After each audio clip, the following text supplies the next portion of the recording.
हम लोग एक नया topic types of operating system पढ़ेंगे कि प्रचालन तंत्र कितने प्रकार के होते हैं। काफी इंपॉर्टेंट टॉपिक है एग्जाम के पॉइंट ऑफ व्यू से भी कि ऑपरेटिंग सिस्टम कितने प्रकार के होते हैं। तो अगर हम बात करें ऑपरेटिंग सिस्टम के टाइप की, तो हम सभी लोग जानते हैं प्रोसेसर शेड्यूलिंग या स्मृति प्रबंधन या मेमोरी मैनेजमेंट तथा इनपुट आउटपुट प्रबंधन के आधार पर बेसिस पर हम ऑपरेटिंग सिस्टम को डिवाइड कर सकते हैं। यही ऑपरेटिंग सिस्टम को डिवाइड करने का बेस क्या है, आधार क्या है, तो ये हमने आधार बताएं। ठीक है, तो इस आधार पे हम बता सकते हैं कि ऑपरेटिंग सिस्टम को हम डिवाइड करेंगे। अब देखते हैं कि उस आधार में है कौन कौन से। एक है बैच प्रचालन तंत्र। बैच मतलब बैच ऑपरेटिंग सिस्टम, नाम ही है कि बैच में ये जो प्रोसेस होगा वो हम बैच बना के करेंगे। देखते हैं, इस प्रकार के प्रचालन तंत्र में सामान्य प्रकार के जॉब का एक बैच बना दिया जाता है। क्या बना दिया जाता है? एक बैच बना देते हैं, जिससे उपयोगकर्ता ये जॉब को तैयार करने के पश्चात कंप्यूटर प्रचालक कंप्यूटर ऑपरेटर को सौंप देता है। जैसे सपोज कि आपके पास कई काम है, आपने क्या किया, सारे काम का एक बैच बना लिया। तो इससे क्या होता है, जब जॉब तैयार किया गया बैच को पंच कार्ड में, ये शुरुआत की बात हो रही है, जब पंच कार्ड की बात हो रही थी, तो पंच कार्ड में स्टोर किया जाता था और कंप्यूटर ऑपरेटर सभी जॉब को एक साथ लोड कर प्रक्रिया या प्रोसेस को परफॉर्म करता था। ये शुरुआत की बात होती थी कि पंच कार्ड में सारे प्रोग्राम को स्टोर कर लिया और वो ये सारे प्रोग्राम को चला रहा है, तो इस प्रकार उसे बोलते थे बैच ऑपरेटिंग सिस्टम। अब आगे से बैच ऑपरेटिंग सिस्टम खास बात क्या थी कि बैच ऑपरेटिंग सिस्टम एक ऐसी तकनीकी है जिसमें ऑपरेटिंग सिस्टम प्रोसेस शुरू होने से पहले एक बैच में सभी प्रोग्राम्स और आंकड़ों को एक साथ इकट्ठा कर लेता था। यानी जैसे जॉब 1, जॉब 2, जॉब 3 है, तो ऑपरेटिंग सिस्टम को सबको एक साथ रख लिया, ठीक है, और उसके बाद फिर बैच वाइज पूरा बैच बनाकर ही उसे सीपीयू को दे दिया गया। तो ये बैच ऑपरेटिंग सिस्टम का आपने डायग्राम की मदद से समझा कि बैच ऑपरेटिंग सिस्टम किस प्रकार काम करता है। आगे बात करते हैं कि बैच ऑपरेटिंग सिस्टम का एडवांटेज, क्या एडवांटेज है बैच ऑपरेटिंग सिस्टम के। तो ऑपरेटिंग सिस्टम का जो पहला एडवांटेज है, इस सिस्टम को बहुत सारे यूजर शेयर कर सकते हैं, कई यूजर शेयर कर सकते हैं। बैच सिस्टम में बड़े कार्यों का प्रबंधन मैनेजमेंट करने की क्षमता होती है। बैच सिस्टम के प्रोसेसर से किसी जॉब को पूरा यानी कंप्लीट होने में लगने वाले समय का पता लगाया जा सकता है, भाई कितना टोटल समय लगा पूरे काम को करने में। तो ये इसके एडवांटेज थे। आगे हम बात करते हैं कि बैच प्रचालन तंत्र की हानियां। भाई हर चीज में अगर एडवांटेज है तो डिसएडवांटेज भी होगा ही होगा। तो जब हमने एडवांटेज की बात की तो अब डिसएडवांटेज की बात कर लेते हैं। डिसएडवांटेज क्या है? तो पहला डिसएडवांटेज है कंप्यूटर और उपयोगकर्ता के मध्य डायरेक्ट क्रिया नहीं होती। क्यों नहीं होती? भाई उपयोगकर्ता से आपने तो पूरा बैच बना लिया, उससे तो काम ले लिया, अब वो तो डायरेक्ट बैच में जाएगा, ठीक है। तो एक तो है कि डायरेक्ट इंटरेक्शन नहीं होता, दूसरा यह महंगा होता है। भाई महंगा बिल्कुल होगा कि भाई अगर किसी में इतनी क्षमता है कि बैच बना के काम करे तो उसके लिए कॉस्ट तो ज्यादा लगेगी। और जब कोई जॉब एक बार फेल हो गया तो उसे दोबारा पूरा करने के लिए पुनः प्रोसेस में लगाना पड़ता है। जैसे कि एक साथ बैच में गया तो उस बैच में अगर एक गड़बड़ हो गया तो फिर से पुनः उसको पूरा लगाना पड़ेगा।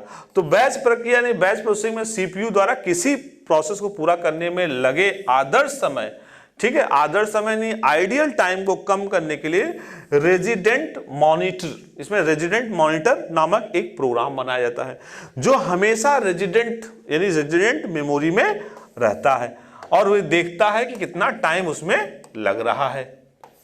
ठीक है, आगे हम लोग देखते हैं। ठीक है, ये रेजिडेंट मॉनिटर क्या है? रेजिडेंट मॉनिटर को समझें तो रेजिडेंट मॉनिटर यानी प्रोग्राम द्वारा नियंत्रण कार्ड के माध्यम से दिए गए आदेश, जो भी हम कमांड देंगे के अनुसार कार्य करता है। इस प्रक्रिया यानी प्रोसेस में जब तक प्रोग्राम या कंप्यूटर द्वारा निष्पादन यानी एग्जीक्यूशन के लिए अनुरोध रिक्वेस्ट नहीं किया जाता, तब तक आंकड़े यानी डेटा स्मृति मेमोरी में स्टोर रहते हैं। स्पूलिंग बड़ा अच्छा कॉन्सेप्ट है। स्पूलिंग की मदद से ही हम मल्टी प्रोग्रामिंग और मल्टीटास्किंग कर पाते हैं। स्पूलिंग क्या है?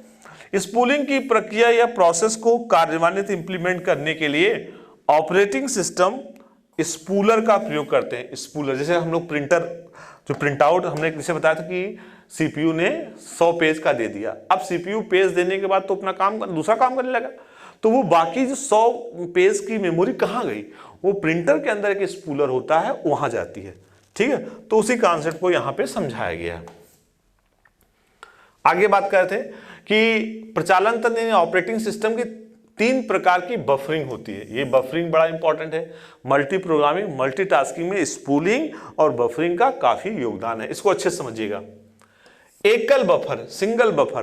बफर मतलब क्या होता है, जहां हम अलग से स्पेस रखते हैं। जैसे हम लोग बफर खाना जाते हैं, बफर सिस्टम में जाते हैं, तो वहां क्या करते हैं कि एक जगह खाना बनता है, एक जगह खाना उठाकर रख दिया जाता है, और आदमी जाके जिसको खाना था बफर सिस्टम उठा के खाता है। सेम उसी प्रकार का यहाँ पे कॉन्सेप्ट दिया गया है।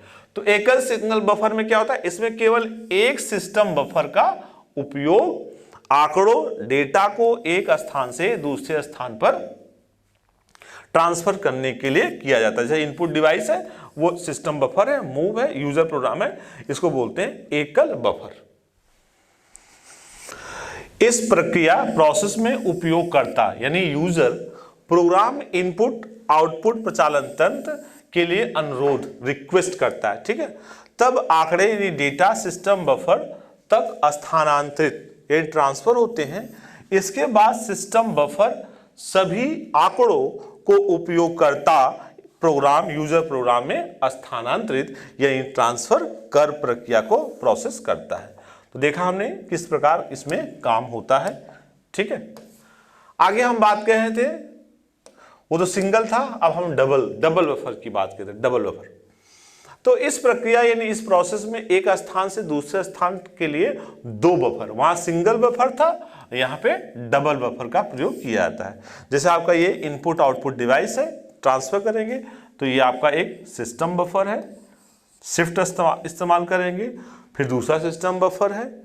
ठीक है, फिर मूव करेंगे, फिर यूजर प्रोग्राम में करेंगे। तो यूजर प्रोग्राम में जाने से पहले 2 सिस्टम बफर का इस्तेमाल किया जाता है। ठीक, नेक्स्ट देखते हैं सर्कुलर बफर। सर्कुलर बफर क्या होता है, यानी कंप्यूटर सिस्टम के प्रदर्शन यानी परफॉर्मेंस को बढ़ाने के लिए बफरिंग और स्पूलिंग नामक 2 अप्रोच विकसित किए गए थे। मैंने आपको बताया भी कि मल्टी प्रोग्रामिंग, मल्टीटास्किंग के लिए 2 इंपॉर्टेंट अप्रोच थे। एक था आपका बफरिंग का और दूसरा था स्पूलिंग का। ठीक, तो जैसे इनपुट आउटपुट है, होता क्या है कि जो हमारा सीपीयू है उसकी स्पीड तेज होती है और हमारे इनपुट और आउटपुट की स्पीड स्लो होती है। जैसे हमने आपको एक छोटा सा उदाहरण दिया कि हमें 100 पेज का प्रिंट आउट निकालना है, तो कमांड ने तो तुरंत क्लिक किया, हो गया, लेकिन प्रिंटर इतना स्पीड नहीं है तो तुरंत 100 पेज निकाल देगा। तो हमारे इनपुट आउटपुट की स्पीड कम होती है, इसीलिए हमें बफर की आवश्यकता होती है। ठीक है, तो ये हम यूज कर रहे हैं सर्कुलर बफर। ठीक है, तो इसमें हमने देखा कि सिस्टम बफर है, दूसरा सिस्टम बफर है, फिर ये एक सर्कुलर की तरह काम कर रहा है। ठीक है, किसकी तरह काम कर रहा है, ये एक सर्कुलर की तरह ये काम कर रहा है। तो इससे होगा क्या, कि हमारा सिस्टम फास्ट होगा, परफॉर्मेंस फास्ट होगी, यानी हमारा इनपुट आउटपुट जो जिसका स्पीड स्लो होती है उससे इस पर इसका कोई प्रभाव नहीं पड़ेगा। हम बात करते हैं बफरिंग में, डेटा को इनपुट, ठीक है, डिवाइस द्वारा पढ़ने रीड करने के पश्चात सीपीयू इन आंकड़ों डेटा पर प्रोसेस करता है तथा प्रक्रिया प्रोसेस के शुरू होने से पहले इनपुट डिवाइस द्वारा अगले इनपुट दिए गए आंकड़ों को पढ़ने रीड करने के लिए प्रचालन तंत्र यानी ऑपरेटिंग सिस्टम द्वारा निर्देश यानी इंस्ट्रक्शन दिया जाता है। इस प्रकार सीपीयू और इनपुट डिवाइस दोनों में ही व्यस्त रहते हैं, मतलब उधर इनपुट भी आपका बिजी है, उधर सीपीयू भी। तो सीपीयू में प्रक्रिया प्रोसेस किए जाने वाले आंकड़ों प्रोसेस डेटा को बफर में कहां डाल देते हैं, जैसे कि जिसने सीपीयू ने प्रोसेस कर दिया बफर में, तब तक संचित स्टोर रहता है जब तक कि ये आंकड़े आउटपुट डिवाइस द्वारा स्वीकृत एक्सेप्ट नहीं कर लिए जाते। ठीक है, जैसे हमने बताया कि भाई आपने 100 पेज दे दिया तो प्रिंट आउट तो हुआ नहीं, तो ये बफर में रहेगा। जब आपका वो प्रिंटर से प्रिंट आउट निकल जाएगा तब वहां से वो हट जाएगा। आगे हम समझते हैं सर्कुलर बफर में अत्यधिक सिस्टम बफर का प्रयोग किया जाता है। अत्यधिक सिस्टम बफर का प्रयोग करते हैं। इससे होता क्या है, इससे उपयोगकर्ता यूजर द्वारा प्रोग्राम प्रोग्राम द्वारा बहुत सारे आंकड़े डेटा को स्थानांतरित करने में आसानी होती है। जैसे ये स्पूल बफर है, ठीक है, तो ये सेकेंडरी स्टोरेज है और ये सीपीयू है। सीपीयू ने कोई, ये प्रिंटर के लिए देखिए, ये प्रिंटर है, ठीक है। अब सीपीयू ने प्रिंटर के लिए दे दिया गया 100 पेज प्रिंट आउट करने हैं, तो अब सीपीयू दूसरा काम करने लगेगा, तो ये तब तक आपका ये डेटा कहाँ रहेगा, बफर में रहेगा, जब तक प्रिंट आउट पूरा नहीं हो जाए। जैसे आपके 100 पेज प्रिंट आउट निकल गए तो वो फिर स्पूलर बफर से हट जाएगा। तो इससे क्या होगा, सीपीयू भी आपका खाली हो गया और प्रिंटर पर भी प्रेशर नहीं पड़ा, ठीक है। आगे हम बात करते हैं, उपयोगकर्ता यूजर की गिनती के आधार पर प्रचालन तंत्र को 2 भागों में विभाजित किया गया। Based on the users count the operating system is divided in 2 part. मतलब कितने यूजर काम कर रहे हैं उसके आधार की बात करें। अगर एक समय में एक यूजर काम कर रहा है उसे बोलते हैं सिंगल यूजर। तो एकल उपयोगकर्ता द्वारा प्रचालन तंत्र ऑपरेटिंग सिस्टम में एक समय में केवल एक ही प्रोग्राम निष्पादित यानी एग्जीक्यूट होता है। इसमें सभी प्रोग्राम एक लाइन में व्यवस्थित रहते हैं। क्या होता है, ये सारे के सारे प्रोग्राम एक लाइन में व्यवस्थित रहेंगे और एक यूजर, सिंगल यूजर ही वर्क करता है। दूसरा है मल्टी यूजर, नाम ही बता रहा है मल्टी यूजर। मल्टी यूजर का मतलब कई यूजर इसमें एक साथ काम करते हैं, ठीक है। यह एक ऐसा प्रचालन है जिसमें एक समय में एक से अधिक, ठीक है, एक से अधिक यूजर कार्य कर सकते हैं। आजकल के जितने भी ऑपरेटिंग सिस्टम आ रहे हैं उसमें सब मल्टी यूजर आ रहे हैं, ठीक है। और ये इसका प्रयोग नेटवर्क द्वारा किया था। किसके द्वारा किया था, इसका नेटवर्क में आप मतलब सिस्टम है नेटवर्क से जुड़ा हुआ है तो वहां एक से अधिक यूजर आपके जुड़ सकते हैं। कार्य मोड के आधार पर प्रचालन को 2 भागों में, यूजर के आधार पर 2 भागों में, एक सिंगल यूजर, मल्टी यूजर, एक यूजर या मल्टी यूजर। सेम उसी प्रकार अगर on the basis of working mode की बात करें तो system also divided into 2 part. तो हमने देखा कि यूजर के आधार पे 2 भाग और काम के भी आधार पे भी 2 भाग। ये 2 भाग क्या है, इंटरेक्शन क्या था, कैरेक्टर यूजर इंटरफेस, यानी अगर यूजर कंप्यूटर से कैरेक्टर के माध्यम से जुड़ता है तो वो कहलाता है कैरेक्टर यूजर इंटरफेस। यानी कैरेक्टर यूजर फेड को कमांड लाइन इंटरफेस भी कहते हैं। यानी हम कमांड जैसे डॉस था, ठीक है। तो CUI उपयोगकर्ता यूजर के लिए कंप्यूटर प्रोग्राम के साथ अंतः यानी इंटरेक्ट करने का तरीका है। CUI में कैरेक्टर कुंजी पटल यानी कीबोर्ड द्वारा टाइप किया जाता है, जिसमें जिस सॉफ्टवेयर का प्रयोग किया जाता है उसके लिए आदेश, कमांड और वाक्य विन्यास यानी सिंटैक्स की बात करते हैं। याद रखना जरूरी है क्योंकि इसमें कंप्यूटर, जैसे कि अब हम विंडोज पे काम कर रहे हैं तो उसमें आपको कमांड रखने कोई याद नहीं, बंद करना है क्रॉस पे क्लिक कर दिए, ओपन करना है डबल क्लिक कर दिए। लेकिन अगर हम कैरेक्टर यूजर इंटरफेस की बात करें तो आपको कमांड याद रखना है, जैसे एग्जिट है, ओपन है, क्लोज है, एडिट है, इस तरह से हम कमांड याद करके काम कर सकते हैं। दूसरा आपका आता है ग्राफिकल। तो ग्राफिकल तो आजकल ये पहले था कैरेक्टर वाला, अब भी है लेकिन यूज सबसे कम है। ग्राफिकल यूजर सबसे ज्यादा यूज किया जाता है। ग्राफिकल यूजर इंटरफेस जैसे विंडोज है, लाइनेक्स है, इसमें विंडोज आपको बटन पर क्लिक करना है तो इसमें एप्लीकेशन जैसे आइकन है, बटन है, आप वहां पे जाएंगे और क्लिक करेंगे। तो अधिकतर सीपीयू 2 मोड पे कार्य करते हैं। Most CPU work on 2 mode. अधिकतर सीपीयू किस मोड पे काम करते हैं, 2 मोड पे काम करते हैं, ठीक है।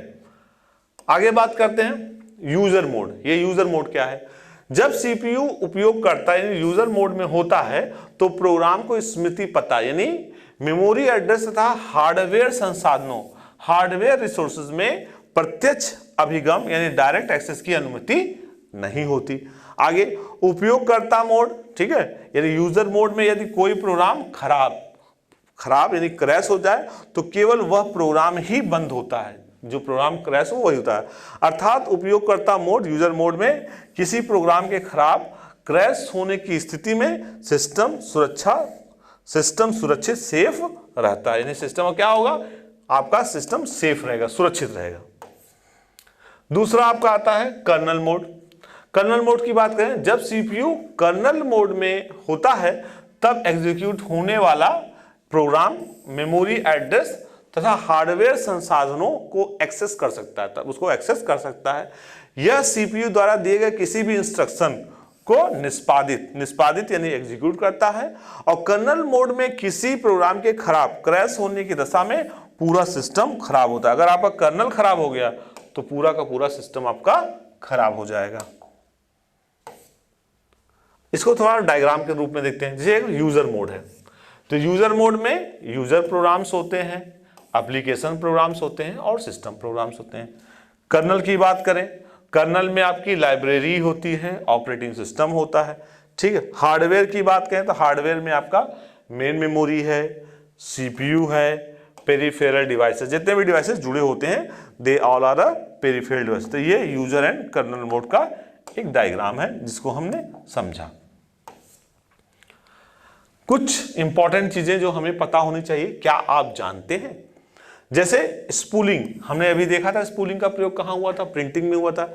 स्पूलिंग समकालीन परिधि संचालन online simultaneous peripheral operation online. Spooling का फुल फॉर्म है, कई बार पूछा सकता है। तो एस फॉर साइमल्टेनियस मतलब एक साथ, पी फॉर पेरिफेरल जो पेरिफेरल डिवाइसेस हैं, ओ फॉर ऑपरेशन और ओ फॉर ऑनलाइन। यहां पे ऑनलाइन पूरा है, ठीक है। का संक्षिप्त रूप है, इस प्रक्रिया को आंकड़ों को अस्थायी रूप से, टेम्परेरी रूप से, ठीक है, आपने देखा था स्पूलर में तब तक था जब तक वो स्टोर नहीं हुआ था, ठीक है, उपयोगकर्ता करने के लिए रखा जाता है तथा सिस्टम को अस्थायी टेम्परेरी बफर द्वारा निष्पादित यानी एग्जीक्यूट किया जाता था।